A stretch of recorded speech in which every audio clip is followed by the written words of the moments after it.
काम चरित नारद सब भासे, यद्यपि प्रथम बरज से विराखे।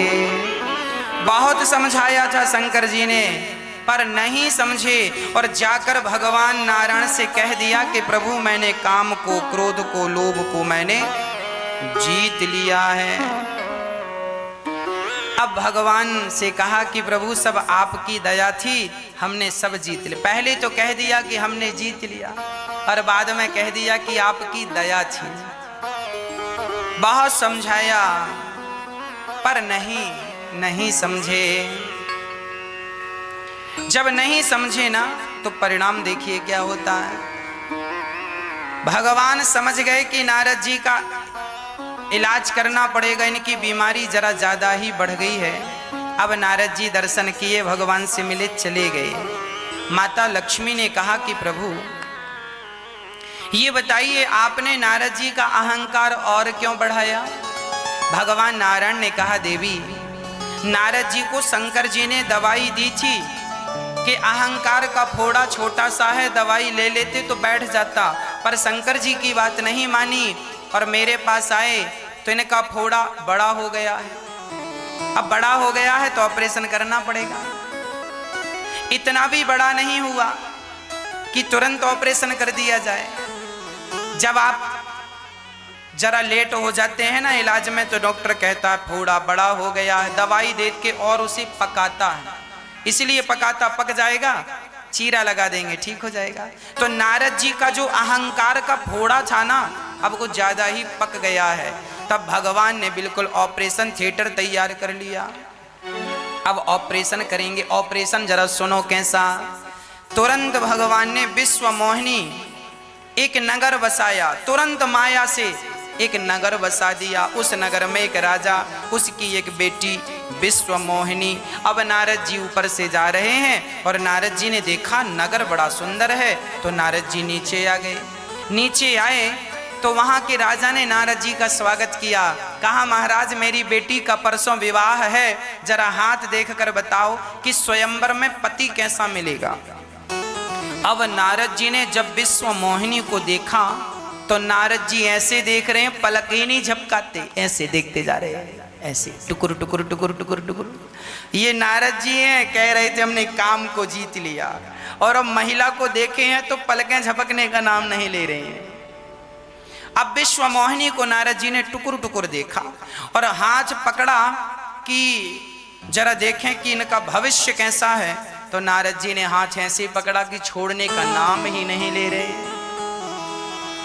अब नारद जी कह रहे हैं, जो ये ही बराई अमर सोई होई, समर भूमि तेहि जीत न कोई।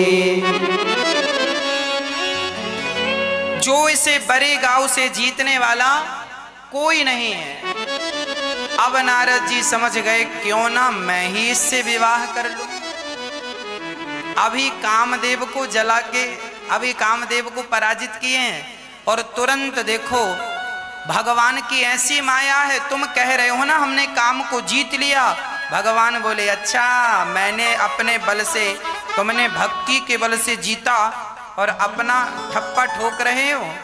तुरंत भगवान ने नारद जी पे ऐसी माया चलाई कि नारद जी का मन बदल गया। बोले मैं विवाह करूंगा, पर इस लड़की से मैं विवाह, कितनी सुंदर है ये, मैं विवाह कर लूंगा। अब नारद जी के मन में लड्डू फूटने लगे, इससे विवाह कर लूंगा, एक घर बनाऊंगा, बच्चे होंगे, सुखी रहूंगा, सब गृहस्थी लोग सुखी रहते, बस मैं ही बाबा जी बना घूमता रहता हूं। हाँ, अब नारद जी का भी मन हुआ कि मैं भी विवाह करूं, लड़की बड़ी सुंदर है। पर नारद जी बोले मैं तो बुढ़ा हो गया हूं, मेरे से थोड़ी विवाह करेगी। बोले एक उपाय है। क्या? बोले भगवान के। अच्छा, नारद जी का एक पक्ष मजबूत है, हर बात के लिए भगवान के पास जाते हैं, ये पक्ष अच्छा है। नारद जी तुरंत भगवान के पास गए तो आज भगवान देखो इतने कौतुकी हैं कि रास्ते में ही मिल गए। अरे नारद जी कहाँ? अरे प्रभु हम आपके पास जा रहे थे। अच्छा, हमारे पास किस बात के लिए? बोले आज हम आपसे आपका रूप मांगने जा रहे हैं। रूप भगवान ने कहा ये रूप कैसे मांग रहे हो? नारद जी ने कहा प्रभु आज हमारा मन हुआ है कि हम भी विवाह करें और हम भी अपनी गृहस्थी बसाएं, बस घूमते रहते हैं, हम घूमते रहते हैं, अच्छा नहीं लगता हमें। अब हम भी अपनी पत्नी के साथ सेटल होना चाहते हैं, हमारे भी बच्चे होंगे, घर होगा, एक बढ़िया घर बनवा लेंगे 100-200 गज में और वहीं आनंद से रहेंगे। भगवान बोले तो शादी विवाह में फिर हम क्या मदद करें? बोले आप अपना रूप हमें दे दो। अपना रूप कैसे? अरे हम बुढ़े हो गए हैं ना, दाढ़ी मूंछ पक गई है, आप तो हमेशा जवान रहते हैं, सुंदर रहते हैं, थोड़ी देर के लिए आप हमें अपना रूप दे दो ताकि हमारा विवाह हो जाए। और विवाह के बाद फिर भले पत्नी कहती रहेगी क्या मैं क्या करूं राम, मुझे बुढ़ा मिल गया, कहती रहे सो कहती रहे, जब तक शादी नहीं हो जाती तब तक के लिए मैं जवान दिखूं। इसीलिए आजकल आपने देखा होगा शादी के समय लोग कितनी लिपाई पुताई कर लेते हैं। शंकर जी ने कहा और नारद जी ने कहा आपन रूप देहु प्रभु मोही, आप अपना रूप हमें दे दीजिए। भगवान से नारद जी ने कहा जेहि विधि नाथ हो ये हित मोरा, कराहूं सो बेगी दास मैं तोरा। नारद जी ने यहाँ एक बात अच्छी कह दी। नारद जी ने कहा हे विधाता मैं आपका दास हूं, जिसमें मेरा कल्याण हो वह काम आप कीजिए। नारद जी ने यहाँ क्या कह दिया? जिसमें मेरा, यदि विवाह करने से मेरा कल्याण हो तो विवाह करवा दो, और विवाह ना करवाने से मेरा कल्याण है तो विवाह ना। जैसे मैं मेरा, इसीलिए भगवान से कभी अपने मन की नहीं मांगनी चाहिए भगवान हमें ये दे दो, भगवान ना, भगवान से ये कहो जो मेरे लिए अच्छा हो वो आप दीजिए। मुझे नहीं पता कि मेरे लिए क्या अच्छा है, मैं तो नादान बालक हूं, मुझे थोड़ी खबर है कि मेरे लिए कौन सी चीज अच्छी है कौन सी चीज बुरी है। छोटे छोटे बच्चे माँ बाप से कहते हैं हमें गर्म दूध पिलाओ, तो क्या गर्म दूध पिलाती है माँ? अरे ठंडा करके, माँ को पता है, बच्चा ये नहीं जानता गर्म ठंडा क्या होता है, पर माँ तो जानती है ना। तो जैसे मैं मेरा हित हो, तब भगवान ने कहा जेहि विधि हो यही परम हित, नारद सुनहु तुम्हार, सोई हम करव नयान कछो, बचन नम्रशा हमार।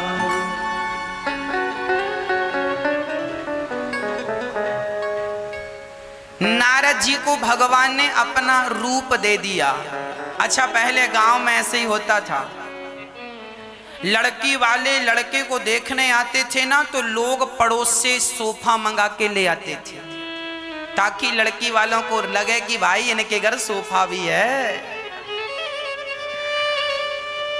कूलर वगैरह मांग कर गाड़ियां ले आते थे, बाहर खड़ी कर लेते थे, ये बताने लड़की वालों को ना बेवकूफ बनाने के लिए कि सुनो जी हमारे पास गाड़ी है, और जब शादी हो जाएगी तो फिर बाद में तो हो गई शादी, अब कौन कुछ बोलने वाला। पहले ऐसा होता। नारद जी भी कुछ ऐसी कर रहे हैं, अपना वाला रूप हमें दे दो। भगवान ने दे दिया। कौन सा वाला? भगवान के तो सारे रूप हैं, 84 लाख योनियां हैं, सारे रूप भगवान के हैं, हरि अनंत हरि कथा अनंता। तो भगवान ने अपना बंदर वाला रूप दे दिया, नारद जी को बंदर बना दिया। अब सब लोग तो नारद जी को नारद जी के रूप में देख रहे हैं, लेकिन विश्व अब दूसरा दिन आया, भगवान ने नारद जी को अपना रूप दे दिया बंदर वाला। अब नारद जी बंदर जैसे लगने लगे। अच्छा अब चले नारद जी विवाह करने, और थोड़ा सा अच्छे कपड़े पहन के जा रहे हैं। आज बीणा उतार के किनारे रख दी है, हाँ, और सज धज के नारद जी जा रहे हैं। और दूसरे दिन क्या था कि विश्व मोहिनी का स्वयंवर था, बड़े बड़े राजा आए थे, सिंहासनों पर बैठे थे, और विश्व मोहिनी माला लेकर चल रही थी। जिसके गले पे माला डाल देंगी वह उसका पति हो जाएगा। पहले स्वयंवर होता था, स्वयं से वर्ण करने की छूट थी।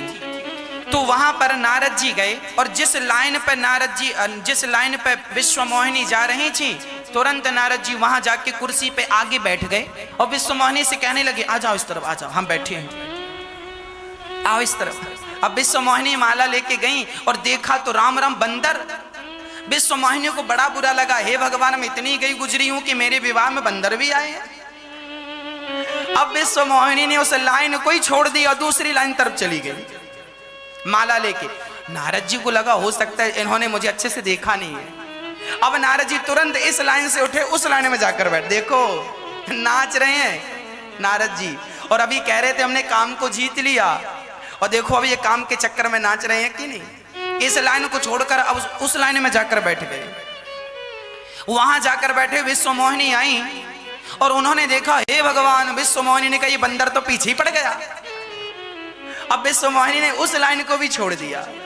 मतलब जिस लाइन में नारद जैसे महान संत बैठे होते हैं, काम तो उस लाइन को ही छोड़ देता। अब नारद जी कभी यहां उठ के जाएं, कभी वहां उठे। अच्छा, वहां शंकर जी के दो गुप्तचर थे, दो शिवगण संवाददाता, आज के मुख्य समाचार पल पल की जानकारी शंकर जी को दे रहे थे, गण शिव जी के गण।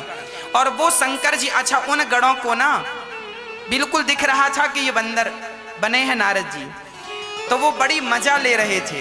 नारद जी से कह रहे थे, वाह आप बड़े सुंदर लग रहे हैं, आप जैसा तो यहाँ कोई नहीं है। नारद जी बोले, अच्छा क्यों ना लगे, भगवान ने रूप दिया है। तो नारद जी ने उन गणों से कहा, क्यों जी, यदि मैं इतना सुंदर लग रहा हूं तो ये मुझे माला क्यों नहीं पहना रही है। शिव गणों ने चुटकी लेते हुए कहा, सुनो उन्होंने अच्छे से देखा नहीं है। तो नारद जी गए और विश्वमोहिनी के सामने खड़े हो गए, माला पहनाओ। विश्वमोहिनी ने पलट करके वहां से चलना स्टार्ट किया। तब वहां भगवान नारायण प्रकट हुए और विश्वमोहिनी ने भगवान को माला पहनाया। उन्होंने भगवान का, वो साक्षात लक्ष्मी थी, परीक्षा ले रही थी नारद जी की। अब नारद जी को संवाददाताओं ने, शिव जी के गणों ने कहा, जरा अपना रूप तो देख लो। अब नारद जी पानी में जाकर, पानी भरा था, झांक कर देखा, दर्पण लेने की भी टाइम नहीं था ना, पानी था उसी में देखा तो बंदर का रूप। अब तो नारद जी आग बबूला हो गए, आंखें लाल लाल हो गई, गुस्सा। इन्हें गुस्सा नहीं आया था तब जब काम आया था, अब देखो काम भी आ गया, गुस्सा भी आ गया। अब क्रोध आया नारद जी को, और जब नारद जी को क्रोध आया, अब कहां जाएं गुस्से में तमाते हुए। नारद जी ने कहा, तुमने पहले नहीं बताया, जाओ हम तुम्हें श्राप दे रहे हैं, तुम राक्षस हो जाओ। अब नारद जी गए, और जब गए भगवान नारायण के पास, अब नारद जी जब गए तो सामने भगवान प्रकट हो गए, रास्ते में ही भगवान मिल गए। एक तरफ लक्ष्मी जी खड़ी और एक तरफ विश्वमोहिनी। विश्वमोहिनी को देखकर नारद जी जलने लगे, अरे राम राम, मेरा एक विवाह नहीं होने दिया, खुद दो दो करके बैठे हैं। अब नारद जी कह रहे हैं, दे हूं श्राप की मरी हूं जाई, जगत मोर उपहास कराई। आपने मेरी हंसी कराई है, अब मैं मर जाऊंगा या मैं श्राप दे दूंगा आपको। तुमने, अब भगवान को देखो क्या क्या कह रहे हैं, पर संपदा कहूं नहीं देखी, तुम्हारे ईर्षा कपट विशेषी। भगवान को कह रहे हैं नारद जी, तुम बड़े कपटी हो, तुम्हारे मन में ईर्ष्या है, तुमने हमारा विवाह नहीं होने दिया, तुम परम स्वतंत्र, न सिर पर कोई, तुम्हारे सिर पर कोई नहीं है ना, इसीलिए अपने इतने सारे विवाह कर लेते हैं, और हमारा एक विवाह करने का मन हुआ तो उसका भी खुद खड़े होकर माला उससे पहन लिया। क्या तुम्हारे विवाह कम थे? अरे हमारा हो जाने दिया होता। अब नारद जी आग बबूला, श्राप दे दिया, जाओ, मुझे बंदर बनाया है, आपको भी बंदर की जरूरत पड़ेगी। आप जैसे मैं स्त्री के वियोग में तड़प रहा हूं, तुम भी अपनी इस पत्नी स्त्री के वियोग में तड़पोगे। जाओ धरती पर, जाओ मनुष्य बनकर। श्राप दे दिया नारद जी ने। और जब श्राप दिया तब भगवान ने सारी माया हरण कर ली, अर्थात समेट ली। और जब माया समेटी तो नारद जी का ज्ञान खुला। नारद जी ने कहा, हे भगवान, कितना बड़ा अपराध हो गया, मैंने अपने भगवान को श्राप दे डाला, मैंने अपने भगवान को श्राप दे दिया। चरणों में गिर पड़े, प्रभु मृषा हूं मम श्राप कृपाला, मम इच्छा कह दीन दयाला। भगवान ने कहा ये मेरी ही इच्छा थी, आपका श्राप मैं सिरोधार्य करता हूँ। नारद जी इसमें आपका कोई अपराध नहीं है, नारद जी इसमें आपकी कोई गलती नहीं है। आपने जो श्राप दिया वो मुझे स्वीकार है। अब जरा इसके आध्यात्म विषय को समझते हैं। ये कथा क्यों आई, नारद जी क्यों मोहित हुए, इस कथा से यह समझ लेना चाहिए कि अपने आप को कभी ज्ञानी ना समझना चाहिए। हम जो भी हैं हम अपने बल से नहीं हैं, हम सदा भगवान के बल से हैं। भगवान जब चाहें तब तुम्हारा सब कुछ हरण कर सकते हैं, जब चाहें जब तुम्हें माला माल बना सकते हैं। ये तुम्हारी जो जय जयकार हो रही है, ये तुम्हारा जो धन दौलत बढ़ रही है, ये जो तुम्हारा परिवार बढ़ रहा है, ये तुम्हारी मेहनत से नहीं, ये भगवान की कृपा से बढ़ रहा है। इसीलिए उनकी कृपा का अनुभव करते रहो, उन्हें भूलिए मत, उन्हें बिसारिए मत। अच्छा, नारद जी को बंदर ही क्यों बनाया? क्योंकि भगवान ने कहा देखो बंदर तो बनना पड़ता है, चाहे पत्नी का बंदर बन जाओ, चाहे राम जी का बंदर बन जाओ। तो पत्नी का बंदर ना बनाकर भगवान ने नारद जी को पत्नी का बंदर नहीं बनने दिया, अपना ही बंदर बना के रखा। भगवान के बंदर बनोगे तो ठीक रहेगा, और दुनिया के बंदर बन जाओगे ना तो कहीं के नहीं रहोगे। अच्छा, यहाँ एक बात और स्पष्ट हो रही है, क्या नारद जी सचमुच काम के अधीन हो गए? ना, नारद जी देखिए, जब माँ अपने बच्चे को चलाती है ना तो माँ उल्टी चलती है, पीछे की तरफ पांव करती है और बच्चे से कहती है आजा आजा आजा आजा आजा। किसी ने माँ से कहा क्यों माँ तुम उल्टा क्यों चल रही हो, क्या तुमसे सीधा चलना नहीं आता? माँ ने कहा मैं उल्टा इसलिए चल रही हूँ ताकि मेरा बच्चा सीधा चलना सीख जाए। नारद जी ने आज उल्टे काम इसीलिए कि उल्टे मतलब एक स्त्री पर मोहित हो गए। नारद जी ये कह रहे हैं कि मेरे जैसा व्यक्ति जो दिन रात नारायण नारायण जपता है, मैं एक पल के लिए जरा अहंकार क्या ले आया, मेरी ये दुर्दशा हो गई। तो तुम सामान्य प्राणी रत्ती भर अहंकार ना करना, नहीं तुम्हारी क्या हालत होगी। तुम ये बात समझ लो, ये बात हमें और आपको समझाने के लिए नारद जी ने ये लीला रची है। हम सीधे चलें, इसलिए हमारे आचार्यगण उल्टा चल के हमें कई बार उपदेश करते है ना। इस कथा का एक और गूढ़ रहस्य है, वो भी मैं आप तक पहुंचाना चाहता हूं। अच्छा, एक बात बताओ, नारद जी की इच्छा थी कि मेरा विवाह हो जाए, और भगवान की इच्छा थी कि नारद जी का विवाह ना हो। अब आप बताओ कि आप लोग भी कई बार ये कहते हैं हे भगवान मुझे मेरा ये काम हो जाए, और भगवान कहते हैं ना ये काम नहीं होगा तेरा। आप कहते हैं मेरा ये काम हो जाए, और भगवान कहते हैं ना ये काम ना होगा। तो अब बताओ आपका सोचना सही है या भगवान का सोचना? बताओ, नारद जी का सोचना सही था या भगवान का सोचना सही था? नारद जी यदि गृहस्थ में चले जाते तो नारद जी की भक्ति सब कुछ चला जाता। भगवान नहीं चाहते थे कि उनके भक्त का पतन हो, इसीलिए भगवान ने उन्हें बंदर बना दिया। जिस प्रकार तुम्हारा कल्याण होगा भगवान उस प्रकार का काम करेंगे। तुम्हारा जैसे कि तुम कह रहे हो कि हमारा ये वाला काम हो जाए, पर भगवान को पता है कि यदि तुम इस काम को करोगे तो तुम्हारा बड़ा नुकसान हो जाएगा, तो भगवान पहले से ही वो काम नहीं करते। उदाहरण के लिए समझिए, एक आदमी स्टेशन गया, जैसे ही पहुंचा उसकी ट्रेन निकल गई। अब वो भगवान को गालियां देने लगा, हे भगवान मैंने इतनी पूजा की, ऐसे तो 12-12 घंटे ट्रेनें लेट होती हैं, आज 2 घंटे 2 मिनट लेट नहीं हो सकती, हो जाती तो मेरा लाखों का नुकसान ना होता, बड़ी मीटिंग थी, बड़ा इमरजेंसी जाना था। अब वो लगा रोने, छाती पीटने, एक ही ट्रेन थी और वो भी छूट गई, अब मैं भगवान का भजन नहीं करूंगा। इतना विश्वास था भगवान पर, और मेरी ट्रेन छूट गई, मेरा काम भगवान ने नहीं किया। तभी सूचना आई कि जो ट्रेन अभी अभी गई है उसका एक्सीडेंट हो गया, बहुत सारे यात्री मारे गए। अब वो आदमी स्टेशन में जब सुना कि यात्री मारे गए तो नाचने लगा। किसी ने कहा क्यों नाच रहा है? बोले भगवान का धन्यवाद दे रहा हूं, यदि मैं ट्रेन पर बैठा होता तो मेरा भी एक्सीडेंट हो जाता। छूट गई ट्रेन, मतलब भगवान का भी इसमें कोई ना कोई हित ही था। तुम्हारे प्रति कोई अच्छा भाव था। भगवान सदा आपका हित सोचते हैं और हमें लगता है कि हमारे साथ बुरा हो रहा।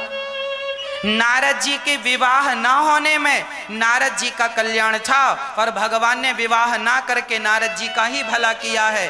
तुम्हारा काम भगवान कर दें तो भी तुम्हारा कल्याण है और ना करें उसमें भी भगवान की कृपा ही समझनी चाहिए। हर पल हर क्षण भगवान की कृपा को महसूस करते रहना चाहिए।